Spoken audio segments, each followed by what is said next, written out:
오늘 본문은 역대하 6장 1절부터 11절입니다. 묵상 제목은 내 삶에 새겨진 하나님의 이름입니다.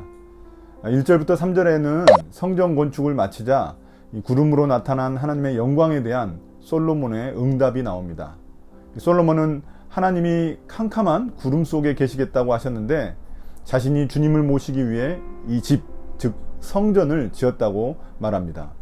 이 캄캄한 구름이란 이 출애굽기에 나온 말인데요.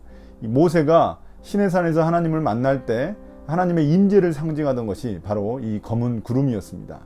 솔로몬은 쉽게 말해서 하나님 이제 거기 계시지 마시고 이 성전을 지었으니 이쪽으로 이사 오라고 하나님께 요청하는 것입니다.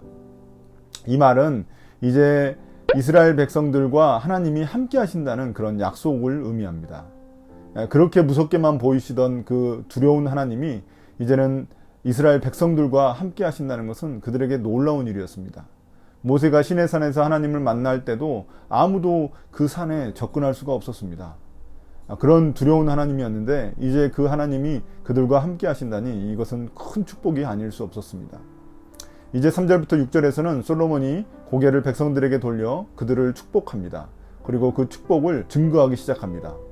하나님을 찬양하라고 백성들에게 권합니다. 그 이유는 하나님이 오랫동안 이런 성전을 허락하신 일이 없었기 때문입니다. 임시 거처로 이 모세의 회막이라는 것이 있었지만 이런 성전은 없었습니다. 그런데 하나님이 자신의 이름을 두시기 위해 예루살렘에 이 성전을 지을 수 있도록 해주셨다는 것입니다. 또한 이스라엘 백성들을 다스릴 위대한 지도자 다윗도 선택하셨다고 말합니다. 이런 놀라운 축복이 있었다고 이 솔로몬은 선포합니다. 이 하나님의 이름을 성전에 두신다는 것이 무슨 의미일까요?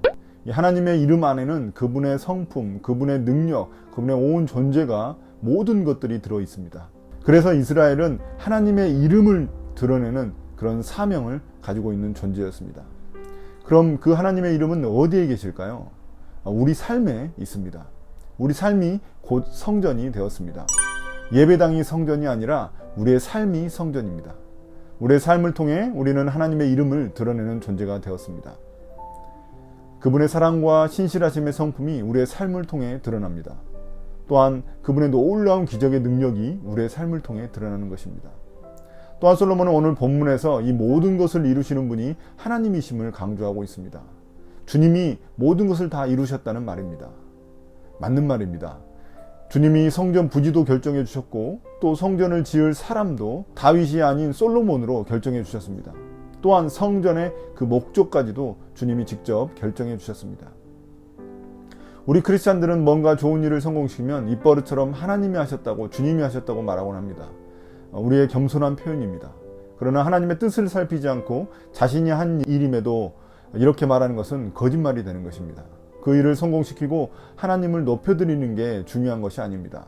그 일 자체가 하나님의 뜻인지 먼저 살피는 것이 더욱 중요한 것입니다. 그 후에 그 일에 대한 성공의 영광을 하나님께 돌리는 것입니다. 3절부터 6절에 보면 열왕기상 8장과 비교할 때 또한 첨가된 부분이 있습니다. 5절 하반부와 6절 상반부가 이 첨가되어 있는데요. 다윗과 예루살렘에 대한 강조를 하고 있습니다. 예루살렘이 강조된 이유는 지금 포로기 후기 백성들에게 예루살렘이 하나님이 선택한 곳임을 강조하기 위해서였습니다. 제2성전이 이 솔로몬 성전에 비해서는 너무나 초라했지만 하나님이 이 땅 예루살렘을 선택하셨다는 것을 분명히 해두는 것입니다. 그러니 백성들에게 실망하지 말고 하나님의 약속을 굳건히 붙들라는 그런 의미가 있는 것입니다. 7절부터 9절에서는 성전 건축이 다윗이 아닌 솔로몬을 통해 이루어진 이유를 설명하는데요. 아버지 다윗은 성전을 지으려는 마음을 품었고 하나님은 그것을 너무나 기뻐하셨습니다. 여기서는 이제 설명하지는 않지만 다윗은 전쟁터에서 손에 피를 많이 묻혀서 결국에는 성전을 지을 수 없다고 하셨습니다. 그래서 하나님은 결국 그의 아들인 솔로몬을 통해서 이 성전을 짓게 하셨습니다. 마치 모세는 가나안 땅에 들어가지 못하고 여호수아가 그 땅에 들어가는 것과 비슷하다는 생각이 듭니다. 모세가 단 한 번의 불순종 사건을 일으켰기 때문인데요. 다윗도 손에 피를 많이 흘려 성전을 지을 수 없게 되었다고 말합니다. 다윗 언약은 다윗이 받았는데 그 다윗 언약의 성취 중 하나인 성전은 그의 아들을 통해 이루어지니 참 아이러니컬합니다. 하나님이 주신 사명을 내가 반드시 이루어야 한다는 그런 생각은 어쩌면 위험한 생각일 수 있습니다. 왜냐하면 하나님은 모세와 다윗을 너무나 사랑하셨지만 결국 그들의 사명은 완전히 이루지 못하게 하셨기 때문입니다. 어쩌면 그것은 하나님이 그들을 사랑하시는 또 다른 방법일지도 모르겠습니다. 내가 가나안 땅에 들어가는 어떤 여호수아가 아닐지라도, 내가 성전을 완공하는 솔로몬이 아닐지라도 괜찮다는 것입니다.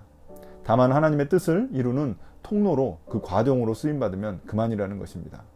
이런 마음가짐을 우리가 가졌으면 좋겠습니다. 마지막으로 10절에서 11절에서 솔로몬은 앞에서 말한 그 하나님의 언약이 결국 자신에게 이루어졌음을 밝힙니다. 자신이 아버지 다윗의 그 언약을 이어받고 있는 대상임을 선포하는 것입니다. 자신이 왕으로 세워진 것, 또 성전을 건축한 것도 모두 하나님 약속의 성취인 것을 분명히 하고 있습니다. 또한 언약궤를 예루살렘 성전에 옮겨 놓았다는 사실을 강조하는데요. 언약궤는 하나님의 언약, 하나님의 약속을 상징하기 때문입니다. 하나님이 이스라엘의 하나님이 되시고 또 이스라엘은 하나님의 백성이 된다는 증표가 되기 때문입니다.